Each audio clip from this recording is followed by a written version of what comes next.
So today is Wednesday and we are just arriving at Woolwich Polytechnic School for Boys. I'm here delivering a 3-hour workshop, so it's going to be a long one today. But I'm really excited because the workshop is all about creating visions, but also time management and revision techniques.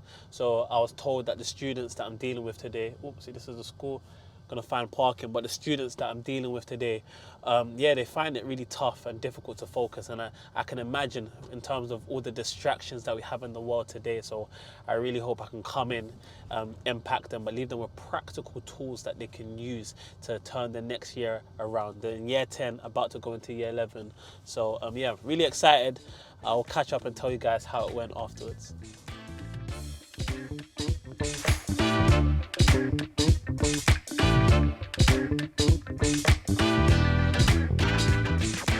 I was only, 10 years old, 11 years old, and you're getting results. I opened up the email, and long story short, I failed miserably. I'll keep it real, I failed miserably. And at that point in time, not only did it disappoint my mum, it disappointed me. So you imagine year 5, year 6, literally, after school, kids playing out, here's me revising, verbal reasoning, just things that I didn't get, very abstract to me. Failed miserably. And from then, that's when I went to a normal state school. My mum sort of, okay, we tried. He's not one of the smart ones. So I went into school thinking about, okay, I tried this academics thing. I tried education. It's not working out. Let me focus on what I'm passionate about. And what I'm passionate about was business. Although I didn't do grades, while I was in year 5 and year 6, I was the top shotter in terms of selling goods and buying and selling sweets, Beyblades, Yu-Gi-Oh, Match Attacks. Even my head teacher back in primary school, when we had social enterprise challenges, he was the one to put me forward for it because he knew that was what I was passionate about. I loved business. I used to sell on eBay, loved buying and selling, loved negotiation. So I went into year 7 and essentially I was thinking about how am I going to start a business? How am I going to use the skills that I have in order to, make something out of myself? So 3 years later, when I was 14 years old, similar ages to you, I started my first business. And I started a clothing brand. So literally this is maybe 8 years ago, I started a clothing brand called Young and Gifted Clothing. This was when iPhone 4 came out. So right now on iPhone 13 or something, this was when iPhone 4 came out. One of the first iPhones that came out. I saved up all my money and I bought an iPhone and I took my friends to the park on the bottom left or bottom right for you guys. And I took a photo shoot. I started to sell clothes. And the reason why I called it Young and Gifted is because, as you guys will know, a lot of negativity is highlighted in some of the boroughs we grew up in. However, I saw a lot of young people doing positive things. A lot of my friends were footballers, played for West Ham, Chelsea, a lot of rappers, a lot of musicians. They were doing good things. It's just nobody wanted to highlight it. Everybody focused on something else that they weren't good at. So I thought, how can I merge the two? We're young, we're gifted, let's make Young and Gifted. So I ran this business for over 3 years and it picked up a lot of traction. I had a lot of people reaching out to me. I started selling more clothes and more clothes. I started, reaching out to some people like Miss Banks. She started buying my clothes. Paige Keiki, she started buying my clothes. Afro B. I had photo shoots. I was literally going all across London. Some people took me onto their tour bus. And life was doing good. I was in year 10, by the way. I was in year 10. I was still going to school on a Monday, Tuesday, Wednesday, sitting in French, thinking, what am I doing here in French? Why do I need to learn French? I've never even been to France. I thought this was the way forward. Business. I'm going to make it. Millionaire, wealthy, right? I was the youngest guy doing it. But one thing I realized is that if I just focused on business, it was very narrow-minded. It wasn't holistic.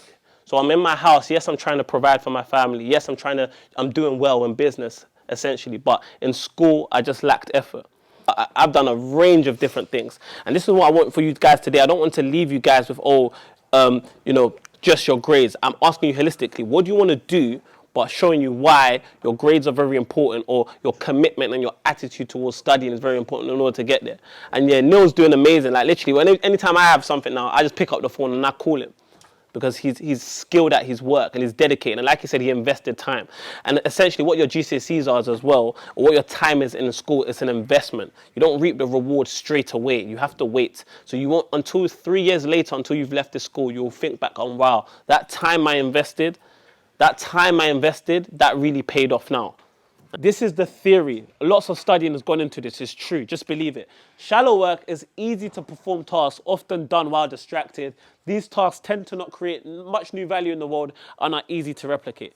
Essentially, shallow work is like he said, is replying to... And by the way, shallow work isn't bad. You just need to know when you're doing shallow work and when you're doing deep work. So, for example, if I'm replying to text messages and watching Netflix, emailing, scrolling on social media, online shopping, or trying to, see trainers, reselling, filling out forms and applications, the way I'm just putting them first name, surname, stuff like that, answering unnecessary phone calls. All of this is shallow work. All of this is stuff you can do while you're distracted. Does that make sense? When you do that stuff, it doesn't add no new value to the world. Deep work requires a high level of concentration, which our generation lacks. We can't concentrate anymore. And like I said, it's not my fault. It's not your fault. It's not the teacher's fault. There's a whole host of problems in the higher hierarchy, which has destroyed our attention spans and our ability to concentrate. So what's happening, Cal Newport basically done a study, and he showed that people who spend more time in deep work are those who are able to concentrate and basically add value to the world in terms of what you want to do. Right? If we're talking about even sports, think about how many times Cristiano Ronaldo or Messi would train. How many times Michael Jordan trained. For them, training is deep work. You can't play basketball and be texting. It doesn't make sense. You're in the gym, you're working it out for hours on end. Similar stuff that you can relate to, coding or developing software. Have you ever tried to crack a bug program whilst you're texting or whilst you're scrolling social media? No. So we just finished a workshop. It's actually currently 1:26 p.m. so it took a bit longer, but honestly, man, that was so life-giving for me. The reason being is that the students were actually very, very difficult to manage at the time. You can tell that they came in on a day that's actually not a school day, it's a strike, but they came in just to visit and just to stay in my workshop. But honestly, as time progressed, I learned a lot about them. They learned a lot about me, and I think it's about that mutual respect. When you're dealing with students, you have to have mutual respect. And yeah, we went through things like their visions, their plans, where it is they wanted to be in the next 12 months, what it is they wanted to achieve for their GCSEs, right? A lot of them mentioned the obstacles and barriers they were facing. Some of them even went to the extent to say the barriers was their teachers, the very beings that are meant to help them.